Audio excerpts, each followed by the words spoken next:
მომავალი წლიდან სახელმწიფო ბაღების შესაძლო ფასიანი გახდის ინფორმაციას ქალაქის მერია არ ადასტურებს, თუმცა საბავშვო ბაღებში სავარაუდო ფასზე უკვე საუბრობენ. პედაგოგებისა და მშობლების განმარტებით 1 იანვრიდან ყველა სახელმწიფო ბაღში ოფიციალური გადასახადი დაწესდება და თანხა თვეში 30-დან 50 ლარამდე იქნება. რამდენად რეალურია ინფორმაცია და რა ბედიელი სოციალურად დაუცველებს. სულად ნახეთ ნინი საყვარელიძის რეპორტაჟში.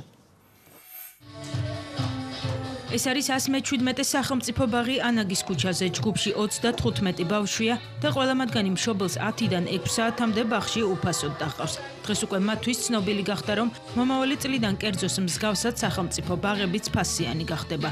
თანხა კი 30-დან 50 ლარამდე განისაზღვრება. 50 ლარი ძალიან ისეთი თანხაა, რომ ნამდვილად ვერ შევძლებთ, არ გვინდა უბრალოდ ვერ შევძლებთ გადახდას. რა თქმა უნდა, უკეთესია იყოს უფასო, მაგრამ თუ სხვა გამოსავალი არ არის, რას ვისაუბროთ. ოფიციალური ინფორმაცია ბაღებში მერიიდან ჯერ არ მისულა, თუმცა არაოფიციალურად უკვე ყველა ბაღის დირექტორმა თუ მასწავლებელმა იცის, რომ მათი დაწესებულება 1 იანვრიდან ფასიანი ხდება. ზოგი იძახის 30, ზოგი 50, ზოგი 80 იძახის, მაგრამ ეს ალბათ თანადაფინანსება იქნება მერიისგან. ალბათ თბილისელების დიდი ნაწილისთვის მიუღებელი იქნება. მცირე ნაწილისთვის იქნება მისაღები. გააჩნია ალბათ თანხასაც, რა თანხაზე იქნება საუბარი. გიული კიკორია სოციალურად დაუცველთა სიაშია. შვილი მას თბილისის ერთ-ერთ სახელმწიფო ბაღში დაჰყავს.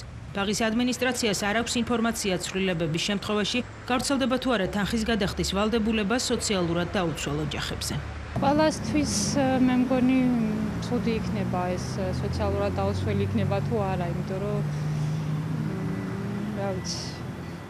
ძალიან ძნელია ისედაც. როცა ერთი ბავშვი ყავს, კიდევ არ აუშავს, მაგრამ 3 შვილი მყავს მე. სახელმწიფო ბაღები მერიის დაქვემდებარებაშია. ქალაქის მუნიციპალიტეტში შესაძლო ცვლილებებზე ოფიციალურად არ საუბრობენ. პირად საუბარში კი ამბობენ, რომ ცვლილებები ამ ეტაპზე არ იგეგმება.